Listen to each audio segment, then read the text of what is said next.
Receber esse ícone, pede pra ele falar sobre o Rony Lessa e o Adriano da Nóbrega. Nossa, aí é mó treta, mano. Acho que Pimentão vai poder falar melhor do que eu isso aí na quinta-feira. Bom, mano, o Rony Lessa e o Adriano da Nóbrega, eles foram caras que todo o submundo do crime conhecia, toda a polícia conhecia, mas eles só vêm à tona mesmo, de verdade, quando acontece o crime, quando os caras tiram a vida da Marielle, né, e do Anderson Gomes. E quando a Marielle é morta, os caras vão atrás pra saber quem fez o crime, quem cometeu o crime. E os caras percebem que quem cometeu o crime contra a Marielle era um cara muito profissional.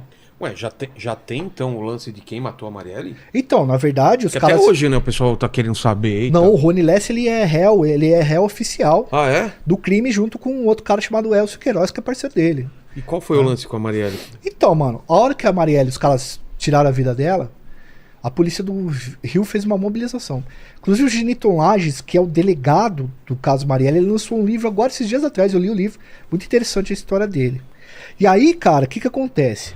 Os caras já percebem, a princípio, que quem executou a Marielle era um cara que manjava meio da coisa. Era um cara profissional. E aí os caras começam a procurar quem seria uma pessoa profissional que conseguisse dar aqueles disparos. E foi disparo de uma arma que era uma arma usada geralmente por policial, por gente que é muito especializada, de tropa de elite. E aí, cara, os caras vão no maluco, por causa de uma ligação anônima, os caras vão num cara chamado Orlando Curicica, que era um miliciano.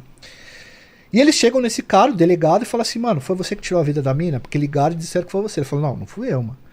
As promotoras vão lá conversar com ele, Letícia Evelyn e a Simone Sibilio são duas grandes promotoras. E aí o Orlando Curicica fala assim, mano, ó, vocês não vão enfiar isso aqui em mim. Não foi eu que cometi esse crime. Não foi eu que fiz isso aí.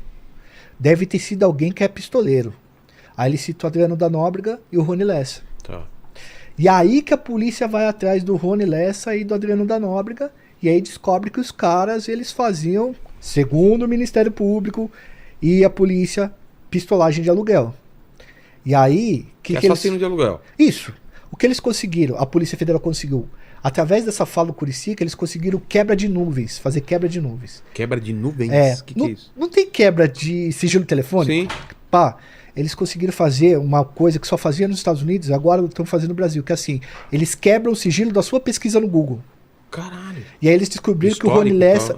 aí eles descobriram que o Rony Lessa pesquisou várias vezes sobre a Marielle, sobre o lugar que ela estaria, que lugar que era, Sim. certo?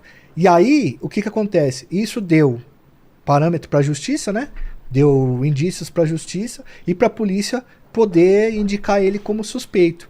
Ele ainda não foi julgado. Né? Ele não confessou.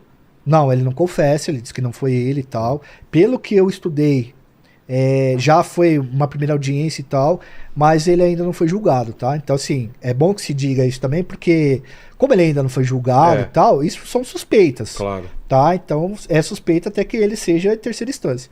Já o Adriano da Nóbrega, os caras começam a investigar ele por conta disso daí, mas descobrem que, na verdade, ele não tinha cometido o crime, porque ele estava num outro lugar nesse momento. Só que eles começam a indiciar o Adriano da Nóbrega, e aí o Adriano da Nóbrega foge pra Bahia, e aí na Bahia ele é morto em confronto, né? Entendi. Mas o Adriano da Nóbrega era um cara muito temido no Rio de Janeiro, no submundo. A galera temia bastante ele. Ele tinha um braço direito chamado Batoré, que também era um cara bastante temido. E esses caras, segundo as informações que a gente tem um podcast muito legal do Rafael Soares, chama Pistoleiros, que ele fala um pouco sobre esse assunto aí. É delicado, né, mano? Tá ocorrendo ainda, tá acontecendo. Mas as motivações ainda já sabem? Então, a motivação não sabe, mano. Até porque os caras não confessam também, né? Então, cara... como vai saber, né? Entendeu? Então ele vai ser julgado. Mas se eles forem condenados ou se souberem que eles cometeram, que puxaram o gatilho, na verdade alguém contratou eles. Ou eles tiveram a motivação. Cara, eu não dá pra saber, né? Não dá pra saber. Porque eu também não sei a peça do advogado, né? O que a gente sabe, na verdade, é o que sai na mídia, enfim. O que a gente estuda, o que a gente vê dos processos, mas a gente não sabe, eu não sei a peça ainda do advogado, o que ele tá alegando e tal. Mas o fato é que o Rony Lessa disse que não tirou a vida dela, e nem o Elcio Queiroz. E, enfim, vai passar por todo o processo legal e, né? Mas é bem bizarra essa história, né? Cara, é bizarro, porque assim, ó, o lance da Marielle trouxe pra gente várias e várias figuras do submundo do crime que pouca gente conhecia, né, mano? Se não fosse o caso dela, talvez não teria desenterrado essas paradas aí, entendeu? Manda uma pergunta.